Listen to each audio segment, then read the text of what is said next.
Ampun maaf, kadangkala orang merusak dagangan kita, usaha kita itu dengan kata-kata mayat. Nah, bisa dengan kata-kata mayat, canganginya dibacanya kata mayat tuh habis selesai pian. Bebinian bujang tuh nah dibaca akan orang kata mayat itu iya nang baalahan, inya hendak orang kada hakun, orang hendak inya kada hakun, sama-sama behendakan jujuran kada sarukoy, minta jujuran 5 miliar telalo. Limbah itu pulangan inya hendak, lakiannya hendak, sudah bahandakan bemaraan sakalnya apa nang kawitan kada merestui. Nah itu baalahan terus, sudah belarangan, sudah sekalinya ada orang ketiga menggoda, gagal pulang sampai kiamat kada mau tak kawin-kawin penglipina yang kayak gini, baalahan terus. Itu bila dibacakan orang kata mayat itu lakian kah bebinian kah engkaya mayat tadi pang adalah orang hakun kawin lawan mayat. Manya hakun lapian kawin lawan mayat. Wadah aja. Kayak apa juga cara membuanginya? Ya kayak tadi sama, cuman ini dimandiakan, dikinom. Si bebiniannya tuh dimandiakan. Bagus lagi mandi pakai pemadam, lanjar banyunya. Tekipai orangnya omong tuh kelimpatan pulang pakai pemadam menyemprot. La ilaha illallah Muhammadur Rasulullah. Nah orang-orang nang manggawi itu kan masuk kategori sihir lah, manggawi nang kaya tadi maandaki pembenci dan lain-lain, itu jar orang bari orang kada ingat mati. Pian orang-orang nang manggawi pembenci yang demikian 41 malam 41 hari taubatnya kada diterima oleh Allah Subhanahu wa taala. Karena itu masuk kategori ilmu perdukunan dan sihir. Mbah hari ini misalnya mencuntan tali pucung tadi, maandaki kedagangan orang 2 sebulan mati, itu mati dalam keadaan bisa su'ul khatimah, na'udzubillah summa na'udzubillah. Demi dendam, demi hasad dan iri dengki, hakun mahancur-hancur nang kaya tadi. Maka banyak benar nang ini. Na'udzubillah summa na'udzubillah. Jar orang batu kada ingat mati. Maka kita ketika kita membaca zikir la ilaha illallah, la ilaha illallah, la ilaha illallah, bayangakan kita nang ditahlilakan orang, ya kan? Biasanya kan kita malam pertama, malam kedua, malam ketiga bertahlil kala. Memitung hari la ilaha illallah, la ilaha illallah, pian nang berzikir tapi andak seolah-olah pian nang dizikirakan orang, pian nang jadi mayat. Bila kayak ini yang diingatakan la ilaha illallah, la ilaha illallah, asa mati aja. Bila ingat lawan mati, insya Allah matinya nyaman. La ilaha illallah, la ilaha illallah, la ilaha illallah. Dan memang kita ini mati, ya kah? Ujar Nabi, mutu qabla an tamutu, matilah engkau sebelum engkau mati. Wa man arada ayyanzura ila mayyitin yamshi fil ardi, siapa-siapa aja Nabi nang hendak melihat mayit nang berjalan di muka bumi, falyanzur ila Abi Bakar, maka pandang olehmu kepada Abu Bakar aja Nabi. Kenapa Abu Bakar demikian? Karena sidin kadang merasa hidup. Ini tafsirnya banyak para ulama. Ada yang mentafsirkan hadis ini secara syariah, ada yang mentafsirkan secara tariqah, ada yang mentafsirkan secara hakikah. Kita ambil satu dulu.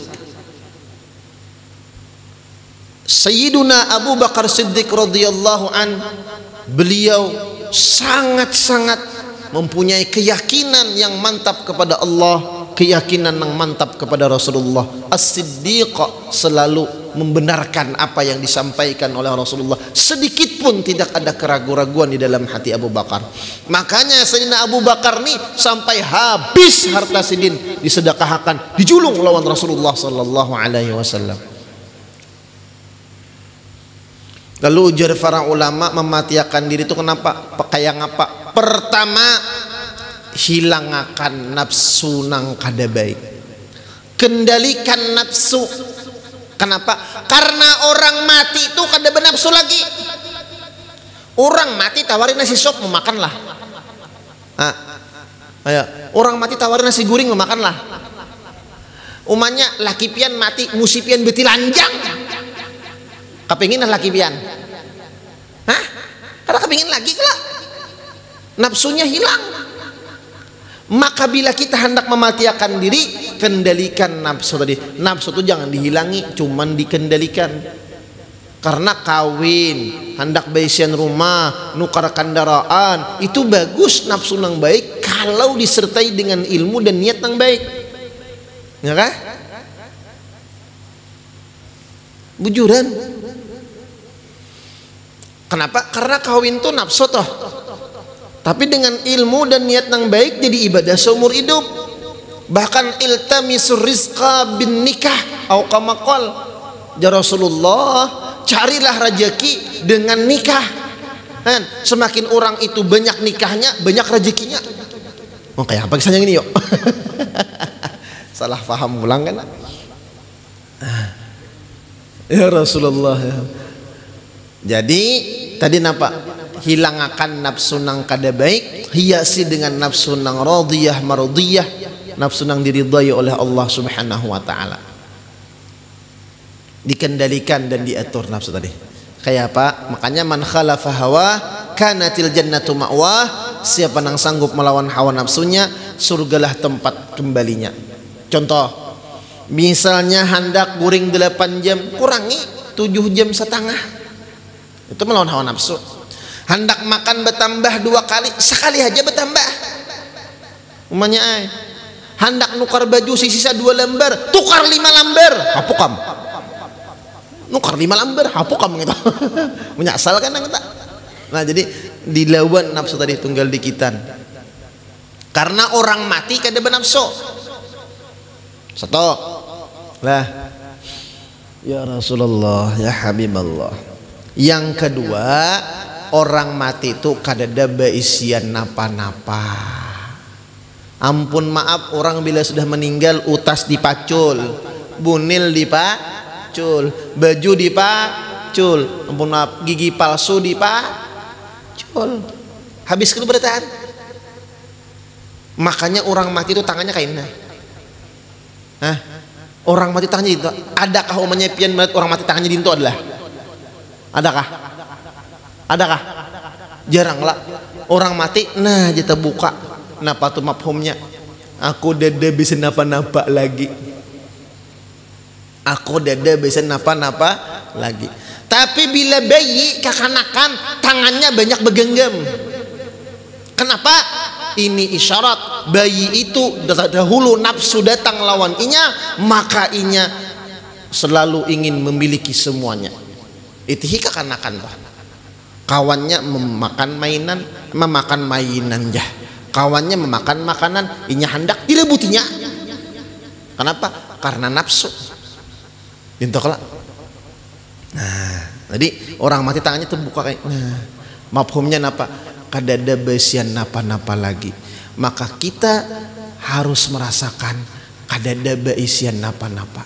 Jangankan baisian kudrat iradat ilmu hayat sama basar kalam, baisian nangaran hayat nang kehidupan aja kita kadada baisian. Kita hidup dihidupkan oleh Allah Subhanahu wa taala. Lalu bila sudah nang kayak ini, sudah mati berdahulu, mati kada papa lagi karena sudah mati. Nah ini mutu qabla anta mutu. Mudahan Allah berikan kita taufik hidayah ilmu yang bermanfaat. Allah selamatkan kita dunia dan akhirah. Allah bahagiakan kita dunia wal akhirah.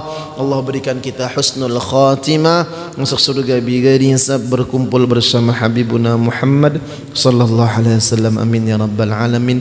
Tahallal, minta ridha, minta maaf, minta ampun, berilah zahabatin. Al-Fatihah.